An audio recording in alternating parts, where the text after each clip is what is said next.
90% of my time in the bush by myself, and they take the edge off with my imagination. Those are my little friends. So I'm making a little hat to match that hat. It's a mama doll and a baby. But yeah, my grandmother taught me how to make the dolls. She used to make them out of corn husk. I was raised by my grandfather and my grandmother. And wow, what a contrast, because like my grandmother died when I was 12, and I had to go live with my mom and dad. And the contrast was probably why I'm sitting here today, because it was just so obvious. Growing up with my grandparents, we didn't have electricity, we didn't have indoor plumbing, we didn't have wash machines or anything like that. But yet my grandmother would sing and be happy when she was doing her laundry and hanging it out, and I would help her in the same spirit. It was joyous, you know, and that's how they raised me. It was like every part of their life, and they were self-sufficient. We grew our own wheat and ground it into bread and everything. Grew all our own food, and it was just simply a joy. My grandfather would get me up at 4 o'clock in the morning every morning. He usually didn't have to get me out of bed because I'd be so excited. I'd just be laying there waiting for him. And then we'd go off to milk the cows, and it was just, we'd play hide and seek, and he'd squirt me with the tit of the cow, and you know, it was just a lot of fun. And then when I went to live with my parents, my dad designed and built houses for rich people, and they had all the modern conveniences, and they weren't happy.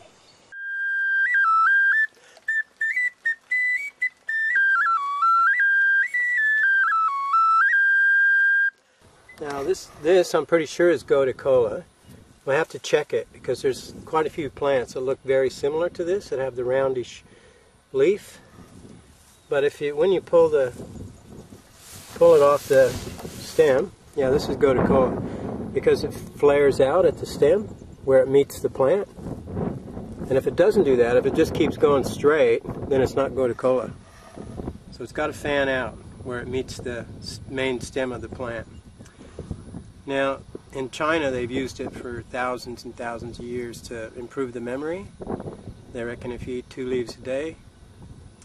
And they've also done studies on it, and they know that this plant fires up your immune system and also your blood cleansing. It's a blood cleansing plant as well. And it's all through the bush everywhere you go, down by the creeks, in the paddocks, like this is just in an open paddock here. But it grows in almost every situation. And it's a little bit bitter, but it's fine. Gee. Definitely a good one to know.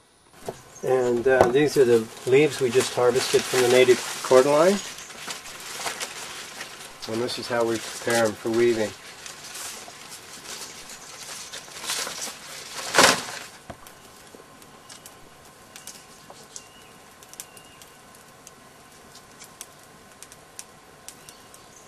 Check out, see how the leaf is before I heat it?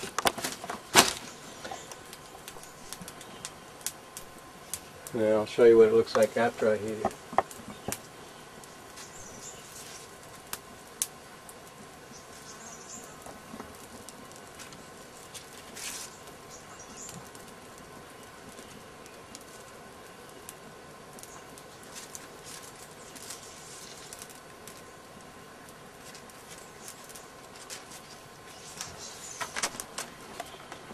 See how shinier it is? Maybe you can't pick it up on the on the camera, but it makes it heaps more flexible. And then I peel the leaves back like this. There's a midrib in the center.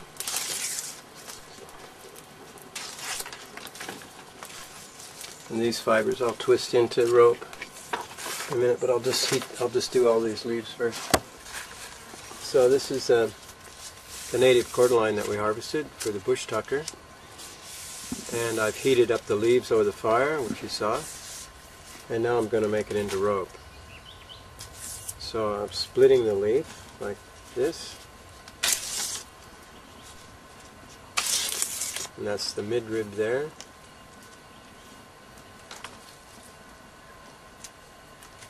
And we'll start making the rope. Take a piece like this. Hold it in your index finger and your thumb. And this one that's farthest away from me is the one I'm always going to be twisting. Not the one that's close to me, the one that's farthest away. And I hold the tension with my index finger and thumb and start twisting away from me. Twist it up, twist it up, twist it up. And then I take this middle finger underneath and just with the twist of my wrist, twist like that. Twist, twist, twist, switch. Twist, twist, twist, switch. Twist, twist, twist, twist. It's basically, it's being twisted into itself. So that when I do let go, it doesn't untwist. So I just keep twisting, twisting, twisting, twisting, twisting, twisting, twisting, twisting.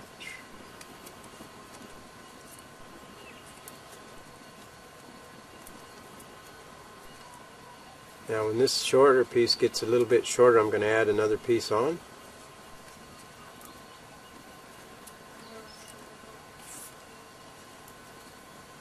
So maybe when it's about that length, I'll take another piece and lay it over the top of it and just twist it right into it. All the cicada species, and I can't remember how many there are, but there are quite a few different species of cicada in Australia, and they're all edible. Yeah, you can eat them raw or roast them in the coals. Tastes like chicken.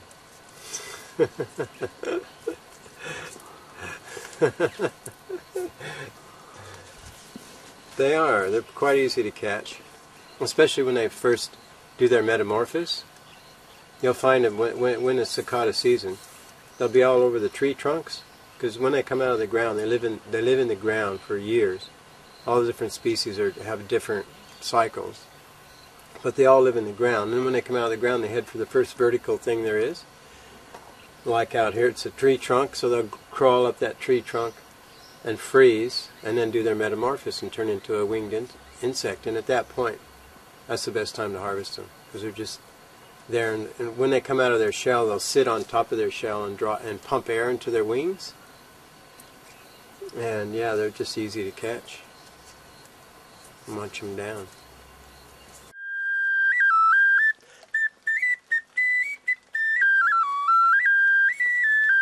Okay, this is a common thistle that has a blue flower on it. Hopefully we'll get a picture of the plant with a blue flower on it, but I'm sure most of you have seen it. It grows all over the place, especially in open areas. And you can eat the leaf. Most people steam it. And that dissolves these little thorns. But you can also eat it raw if you don't have a fire.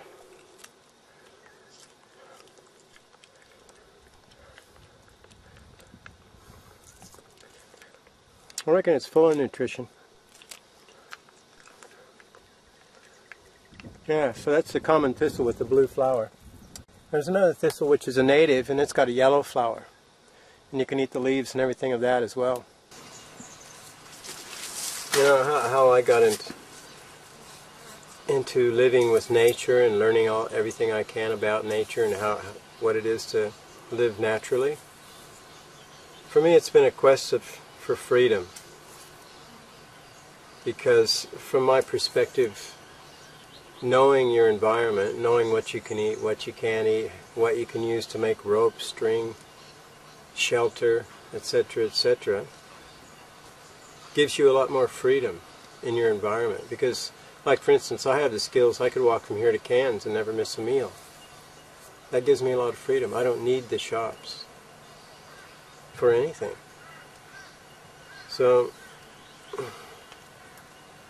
and I got on this path, you know, It's a question that a lot of people ask me is, what got you into this lifestyle? Well, I went to prison. I went to prison in Mexico for 2 years.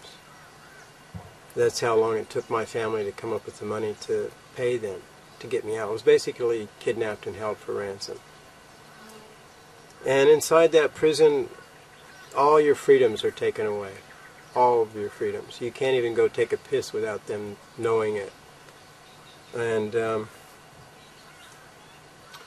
so it's, and to make a long story short, they kept punishing us because we weren't very cooperative. I was busted with a friend of mine, and we were just uncooperative. We didn't want to be there.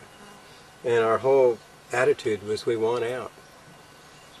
And so they kept punishing us and putting us in a little box made for solitary confinement. And because the prison was overcrowded, so was the solitary confinement. There'd be at least 6 other people in there with you. And there's no light. It stinks. Everybody shits and pisses in one corner of the cell. And yeah, inside there, and the conditions got so bad that my soul separated from my body and hovered over the whole situation. And my friend was in the next cell, and his spirit did the same thing. And our spirits were able to meet and actually talk about why people do this to people. What's the purpose of this? It can't be just because of this plant that grows naturally in the world. What is it? It's money. It's obviously money. That's the only reason that that they make these laws. And people's lives are worth money, and that's a big thing to come to terms with. When you realize that people's lives are worth money, and then that's all it comes down to. And anyway, at one point, basically we realized that everyone's being farmed, and that's what everywhere in the cities, everywhere in the world, people are being farmed. They're not actually free. They're living a caged existence, just from my perspective. They're not really free. They're not living like what a human being is supposed to live like on this earth. Like all the other animals, basically. Yeah, so anyway, my friend and I at one point decided that we didn't want to go back to Earth and live in that situation. We're free. We felt free. We could go anywhere. But then we started hearing a third voice come in and talk to us. And straight away we realized it was the spirit of the earth. From our perspective, it was the spirit of the earth telling us. And she explained to us what's happening in the world. Basically, she just said that we're her children, and she's letting us play with fire until enough of us learn the lesson that when we get out of harmony with nature, we create pain and suffering. When we stop walking in the spirit of love, loving our brothers and sisters, and destroying the earth for resources so that we can play, basically. Anyway, raping the earth in an unsustainable way. So we didn't want to be part of that. But anyway, the earth is telling us, go back, go back. I'm just letting the children play with fire, and I'm about to cleanse my body. Within the next 30 years, she told us, she's gonna put the northern hemisphere underwater and on fire, because that's where 90% of the world population, 80% of the world population, 90% of all major pollutants, nuclear activity, and war zones are on top of the earth.